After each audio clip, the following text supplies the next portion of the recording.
Shop and Chop today is garlic. So you want to find a head of garlic. You want to make sure that there's no rotting. You can look through it a little bit, make sure there's no rotting. You want to feel for any softness, and you want to look for any like major discoloration. So first thing we're going to do is just press down on our garlic, break that open, take this little stem out, and we want to get rid of all of our extra skin here.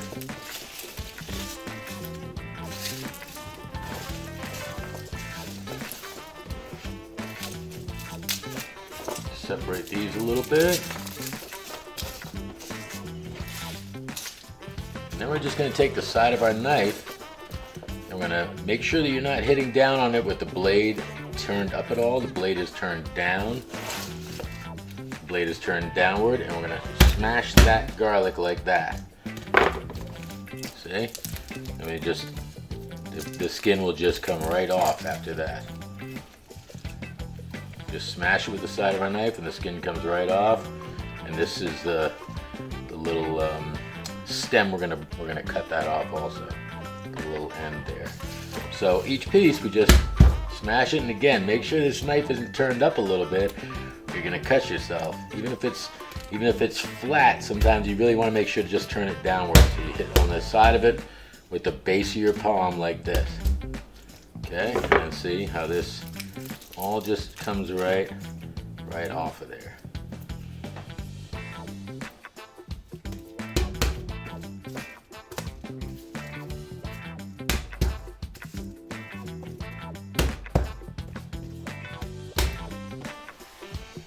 Okay, now that we've peeled our garlic and we've cleaned off our cutting board, there's no more peel anywhere. We washed everything off.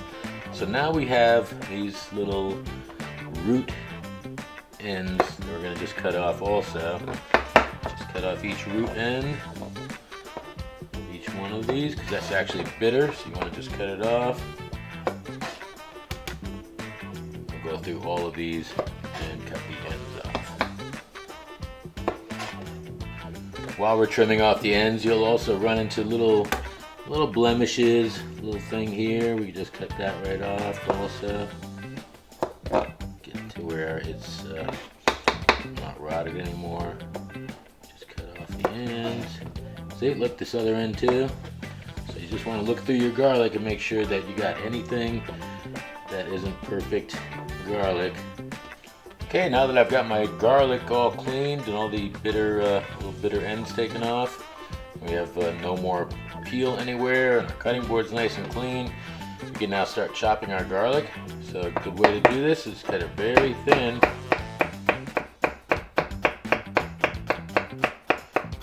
And you could use a tip for this. Sometimes it's a better way to do it, because that way you can really see what you're doing. And so this is one way to do this. Is an old school way of doing this. So we're going to cut it very thin. And then we're gonna just cut it one more time now that it's laying down. Just run through it once.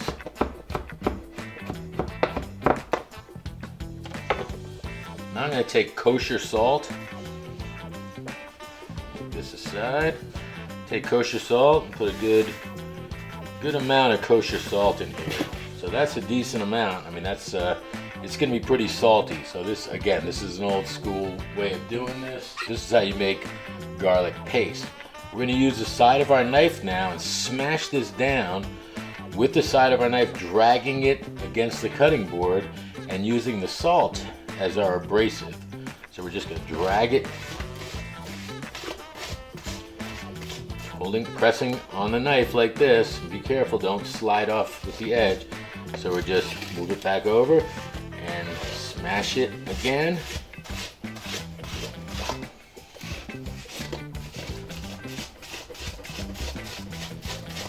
You can see this is becoming pretty liquidy.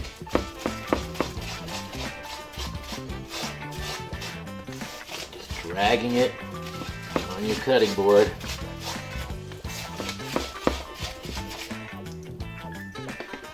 there we have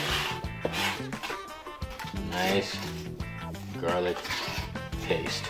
Another way of doing garlic, we're just going to we just cut it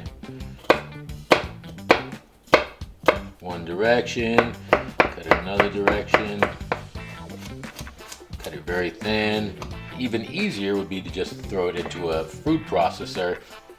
So I'm just going to take our garlic and put it into a food processor. So we just have that in here. See, and we're just going to fill it with oil. And I've got enough oil to cover. We end up with our chopped garlic and oil. And I'm just going to put this in a Tupperware, and we can use this for quite some time, as long as it's covered in oil. So here's our garlic in oil, completely submerged in oil, and we'll just keep that in the fridge.